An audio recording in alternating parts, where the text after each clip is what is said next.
जय हिंद दोस्तों, मैं आज आप लोगों को विद्युत धारा बताने जा रहा हूं, तो ज़रा ध्यान से देखिएगा, ठीक है। तो देखिए, विद्युत धारा किसे कहते हैं, जिसको अंग्रेजी में इलेक्ट्रिक करंट कहते हैं। तो विद्युत धारा क्या है? किसी भी चालक तार में इलेक्ट्रॉनों के प्रभाव को ही विद्युत धारा कहते हैं, ठीक है। या नहीं तो किसी चालक में आवेशों के प्रवाह के दर को विद्युत धारा कहते हैं। हम यहाँ पर लिख दिए हैं, किसी चालक तार में आवेशों के प्रवाह के दर को विद्युत धारा कहते हैं, ठीक है। ये अब चालक किसको बोलेंगे? आप लोग पूछेंगे ना कि चालक क्या होता है, तो देखिए, चालक वो होता है जिसमें बिजली एक जगह से, यानी विद्युत एक जगह से दूसरी जगह पहुंच जाए, उसको चालक कहेंगे, ठीक है। तो देखिए, अब विद्युत धारा का कुछ सूत्र होगा। विद्युत धारा को आई बोलते हैं, क्योंकि इलेक्ट्रिक करंट को सी से नहीं दर्शाते हैं, इसको आई से दर्शाते हैं, ठीक है। और आवेश को क्यू से और समय को टी से। तो देखिए, विद्युत धारा बराबर क्या होगा? आवेश बट्टा समय, यानी चार्ज बट्टा टाइम।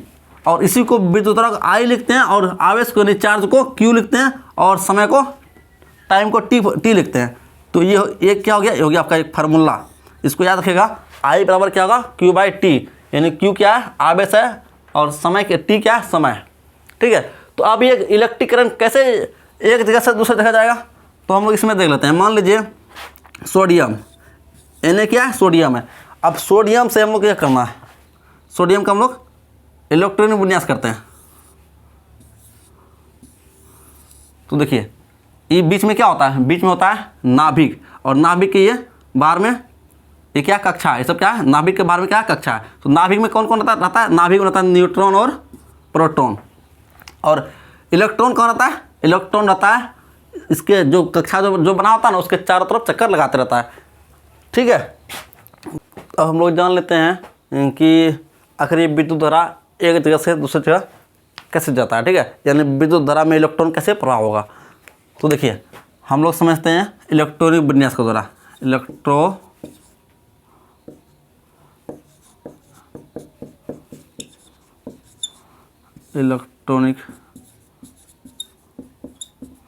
विन्यास के द्वारा। इलेक्ट्रॉनिक विन्यास किसको बोलते हैं? इलेक्ट्रॉन को अपने कक्षाओं में रखना को इलेक्ट्रॉनिक विन्यास कहते हैं।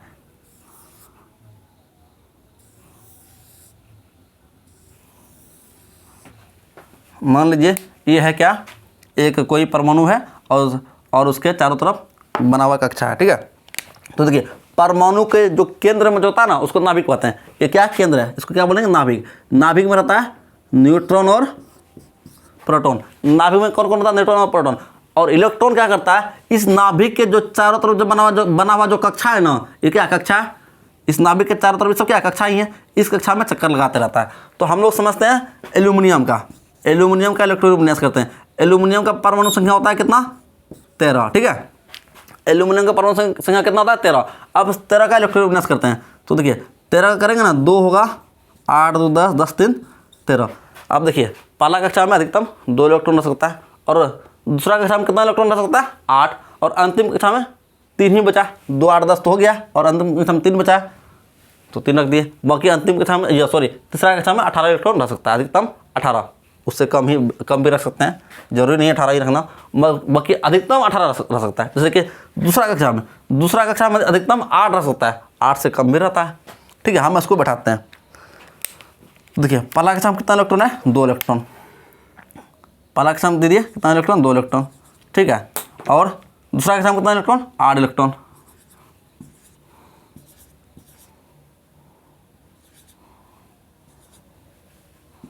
दो 8 हो गया 8। अब लास्ट कक्षा में तीसरा कक्षा में कितना इलेक्ट्रॉन है? 3 इलेक्ट्रॉन है। ये हो गया 3 इलेक्ट्रॉन, ठीक है। इसको बोलते हैं इलेक्ट्रॉनिक विन्यास, यानी इलेक्ट्रॉनों को अलग अलग कक्षाओं में बैठाने को इलेक्ट्रॉनिक विन्यास कहते हैं। तो इससे हम लोग क्या समझेंगे? इससे हम लोग यह समझ लेंगे कैसे यानी इलेक्ट्रॉन का एक जगह से दूसरी जगह जाएगा।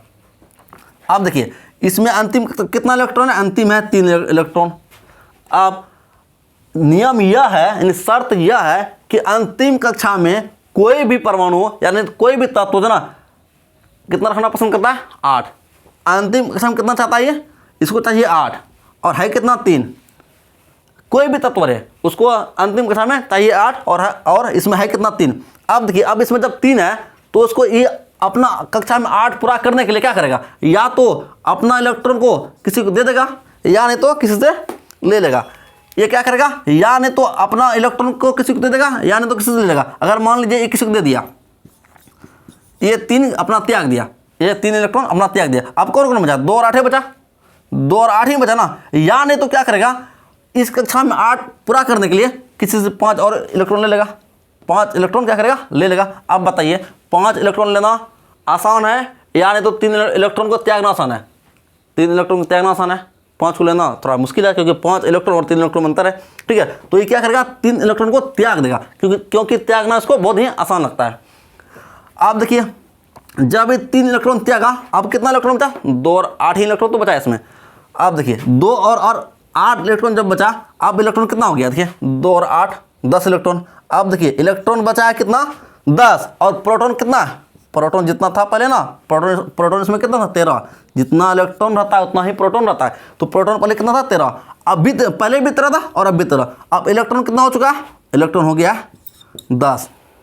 ठीक है, इलेक्ट्रॉन कितना हो गया, 10, और प्रोटॉन कितना हो गया, 13। अब देखिए इलेक्ट्रॉन 10 प्रोटॉन 13, डिसबैलेंस ना हो गया, तो इसी को बोलते हैं क्या, ये जो ना एल्यूमिनियम चार्ज हो गया, यानी ये तत्व, ये परमाणु क्या हो गया, अब चार्ज हो गया, ये परमाणु हो गया अब चार्ज। ये जो 3 इलेक्ट्रॉन जब त्याग देगा ना, अंतिम कक्षा को जब त्याग देगा ना, ये हो जाएगा चार्ज। जब चार्ज होगा ना, चार्ज जब होगा, अब चार्ज को एक जगह से दूसरी जगह तो करेगा, जब एक जगह से दूसरी जगह करेगा तो इसी को बोलते हैं विद्युत धारा। ये चार्ज जैसे मान लीजिए यहाँ पर ये इलेक्ट्रॉन है, इसको तो त्यागेगा, जैसे ही त्यागेगा इसी को बोलते हैं विद्युत धारा। इलेक्ट्रॉन का क्या कर दिया, प्रवाह कर दिया ना, इलेक्ट्रॉन एक जगह से दूसरी जगह चले गया। क्यों गया, अपना कक्षा को पूरा करने के लिए, यानी अंतिम कक्षा में 8 पूरा करने के लिए इलेक्ट्रॉन क्या किया, अपना कक्षा के इलेक्ट्रॉन को त्याग दिया, यानी धकेल दिया। जैसे ही धकेला तो क्या हो गया, इलेक्ट्रॉन का प्रवाह हो गया, इलेक्ट्रॉन एक जगह से दूसरी जगह गया ना, उसी को बोलते हैं विद्युत धारा। ठीक है, देखिए हम लोग यह समझ लेते हैं कि विद्युत आवेश कैसे कहते हैं। ठीक है, यानी इसको इलेक्ट्रिक चार्ज अंग्रेजी में बोलते हैं, आवेश को अंग्रेजी में चार्ज कहते हैं। ठीक है, तो देखिए ये कैसे होता है, तो अभी जैसे कि हम लोग देखें ना कि एल्यूमिनियम का परमाणु संख्या कितना, 13। अगर इसका इलेक्ट्रॉन विन्यास करेंगे क्या होगा, 2 8 8 2 10 10 3 13। अंतिम कक्षा में कितना इलेक्ट्रॉन है, 3। अब अंतिम कक्षा में यह बात, इसका नियम क्या है, इसका शर्त है किसी भी परमाणु का या किसी भी तत्व का शर्त यह है कि अंतिम कक्षा में होना चाहिए 8 इलेक्ट्रॉन। हर तत्व अंतिम कक्षा में 8 इलेक्ट्रॉन पूरा करना चाहता है। ठीक है, अब ये 8 को पूरा करने के लिए क्या करेगा, या तो इसका त्याग देगा। अगर मान लीजिए यहाँ पर ऐसा है, अगर इसको त्याग दिया, इसको 3 को त्याग दिया, 3 इलेक्ट्रॉन त्याग दिया, अब 2 और 8 है ना बचा, और कोई बचा क्या, 2 और 8 बचा। जब 2 और 8 बचा, अब देखिए क्या इलेक्ट्रॉन है, इलेक्ट्रॉन है ना। अब इलेक्ट्रॉन कितना बचा, 2 8 यानी 10। अब इलेक्ट्रॉन बचा 10, पहले था 13 इलेक्ट्रॉन, अब इलेक्ट्रॉन बचा कितना, 10 इलेक्ट्रॉन। और पहले प्रोटॉन कितना था, पहले प्रोटॉन था इसमें 13। देखिए जितना इलेक्ट्रॉन रहता है तत्व में उतना ही प्रोटॉन रहता है, जितना इलेक्ट्रॉन उतना प्रोटॉन। तो अब इलेक्ट्रॉन 3 को त्यागा है, अब कितना बचा, 10 ही तो बचा। और प्रोटॉन कितना बचा, प्रोटॉन 13। आप देखिए प्रोटॉन बचा 13, पी से प्रोटॉन, इस इलेक्ट्रॉन, प्रोटॉन बचा 13 और इलेक्ट्रॉन कितना बचा, 10। अब क्या हुआ, इलेक्ट्रॉन 10 है, 3 इलेक्ट्रॉन को त्याग दिया। अब बताइए ये क्या हुआ, ये बन गया धन आवेश। क्यों धन आवेश, धन मतलब प्लस वाला, ये क्या बन गया, प्लस वाला बन गया। क्यों प्लस वाला बना, क्योंकि देखिए 13 प्रोटॉन 13 है ना, ज़्यादा है ना, और इलेक्ट्रॉन 10 गुना है, और इलेक्ट्रॉन होता है माइनस चार्ज और प्रोटॉन होता है प्लस। आप बताइए प्रोटॉन ज़्यादा है, 13 ज़्यादा है, तो 13 ज़्यादा है तो प्रोटॉन ना ज़्यादा है, तो प्रोटॉन को बोलते हैं प्लस, पॉजिटिव। ठीक है, तो अब ये क्या हुआ, पॉजिटिव हो गया, ये एल्यूमिनियम क्या हो गया, पॉजिटिव हो गया, इसी को बोलते हैं प्लस चार्ज। अगर इलेक्ट्रॉन को ले लेता, ये इलेक्ट्रॉन को मान लीजिए लेता, ठीक है, अभी 3 को त्यागा ना, ये क्या करता, मान लीजिए कि 8 को पूरा करने के लिए 5 इलेक्ट्रॉन किसी से ले लेता, तो क्या होता है, होता यह कि इलेक्ट्रॉन को लिया है। अगर मान लीजिए इसी में 2 8 3 है, तो अब 5 इलेक्ट्रॉन मान लीजिए ले लिया, 5 इलेक्ट्रॉन ले लिया, 2 8 10 और 8 कितना, 18 इलेक्ट्रॉन हो जाता। 18 इलेक्ट्रॉन जैसे ही होता, 5 इलेक्ट्रॉन लिया है इसमें ना, 18 इलेक्ट्रॉन हो जाता, और प्रोटॉन कितना रहता, प्रोटॉन तो वही तरह रहता। तो देखिए हुआ क्या इसमें कि 5 इलेक्ट्रॉन और बढ़ गया। जब 5 इलेक्ट्रॉन बढ़ा तो हो गया क्या, इलेक्ट्रॉन होता है माइनस ना बढ़ा है तो हो जाएगा माइनस चार्ज। ठीक है, और इसमें ऐसा नहीं होता है हमेशा। देखिए अब बताइए 5 इलेक्ट्रॉन क्यों लेगा, इसको 3 को त्यागना आसान होता है, 5 को लेना थोड़ा मुश्किल है, इसलिए 3 इलेक्ट्रॉन को त्याग देता है। ठीक है, अब हम लोग समझ लेते हैं कि आखिर चालक और कुचालक क्या होता है, ठीक है। तो देखिए चालक को अंग्रेजी में कंडक्टर बोलते हैं। चालक वो होता है जो कि करंट को यानी बिजली को एक जगह से दूसरी जगह पहुंचा दे। जैसे कि हम लोग का जो घर का जो कनेक्शन होता है पोल से हम लोग के घर में पहुंच गया, यानी तो ट्रांसफार्मर से हम लोग के घर में क्यों कैसे आया कैसे, एक एल्यूमिनियम का तार के माध्यम से आया। वो एल्यूमिनियम क्या है, चालक है, क्योंकि वही ना बिजली को जो है कहाँ से, पोल से यानी तो ट्रांसफार्मर से मेरे घर तक पहुंचा दिया या आपके घर तक पहुंचा दिया, ठीक है।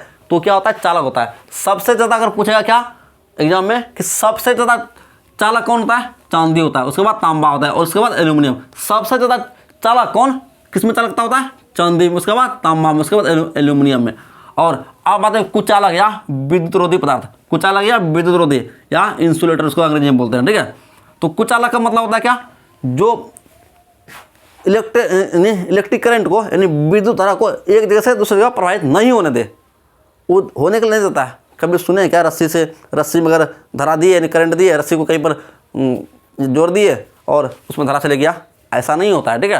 अगर ऐसा होता तो हम लोग या अगर नहीं तो सरकार या चाहे कोई भी कितना खर्चा बचा लेते, रस्सी से ही अपना घर में ला लेते करंट और बिजली लाते, आराम से बिजली का बल्ब पंखा चलाते, ठीक है। मगर ऐसा होता नहीं है, क्यों नहीं होता है, तो क्या कुचालक है, ठीक है, वो है कुचालक, उसमें विद्युत धारा नहीं जा सकता है, ठीक है। अब देखिए हम लोग समझ लेते हैं विभव कैसे कहते हैं। विभव को अंग्रेजी में पोटेंशियल बोलते हैं, ठीक है। तो देखिए किसी भी चार्ज को एक जगह से दूसरी जगह जाने में क्या होगा, उसके लिए कुछ काम करना पड़ेगा। अगर चार्ज को एक जगह से दूसरी जगह लेकर जाना है तो उसके लिए कुछ ना कुछ काम करना पड़ेगा, और यही काम क्या है, विभव कहलाता है। यही काम क्या कहलाता है, विभव कहलाता है। अब इसमें समझते हैं इसके माध्यम से। अब मान लीजिए कि इसमें जो Q ये जो चार्ज है, इसमें और इसमें दोनों समान चार्ज है, बराबर चार्ज है, दोनों में क्या बराबर चार्ज है। Q क्या आवेश है, नहीं चार्ज है, दोनों बराबर चार्ज है। अब मान लीजिए इस Q को हम इधर लाना चाहेंगे, इधर की ओर लाना चाहेंगे, क्या होगा, हमको कुछ ना कुछ काम करना पड़ेगा। इस चार्ज को अगर यहाँ से यहाँ तक लाएंगे, कुछ ना कुछ तो काम करना पड़ेगा ना। यही कार्य यानी यही काम क्या है, विभव है, ठीक है। यही कार्य क्या है, विभव है। अब बताइए कार्य बराबर क्या होता है, आप लोग फिजिक्स में पढ़े होंगे, कार्य बराबर होता है बल गुना विस्थापन। कार्य बराबर होता है बल गुना विस्थापन। अब बताइए कार्य को हम लोग लिखते हैं W, ठीक है। यहाँ पर बल क्या है, बल है क्या, विभव को V यानी वोल्ट लिखते हैं, विभव को क्या लिखते हैं, V से दर्शाते हैं इसको, V से यानी वोल्ट से, ठीक है। और विस्थापन क्या हुआ, Q क्या हो गया, विस्थापन हो गया, क्योंकि ये Q या तो इधर आएगा, अगर मान लीजिए इसी Q को उधर लेकर गए वही होगा, ठीक है। आप इसको कैसे लिख सकते हैं, मतलब कार्य बराबर क्या होगा, बल गुना विस्थापन। कार्य को W लिखते हैं और V क्या, बल क्या यही तो है, एक जगह से दूसरी जगह आया। और Q क्या हुआ, इतना तो विस्थापन हुआ, Q का ही तो विस्थापन हुआ है, ठीक है। Q यहाँ था, इधर को और ला रहे हैं, Q का ही विस्थापन हुआ है, ठीक है। इसी को इस तरह से भी तो लिख सकते हैं, ठीक है। यानी तो आप इसको क्या कर सकते हैं, मान लीजिए W यहाँ रहा, इस Q को यहाँ ला दीजिए, यहाँ पर क्या बच गया, V बच गया, इस तरह से भी लिख सकते हैं, बाकी आपका मर्जी है, ठीक है।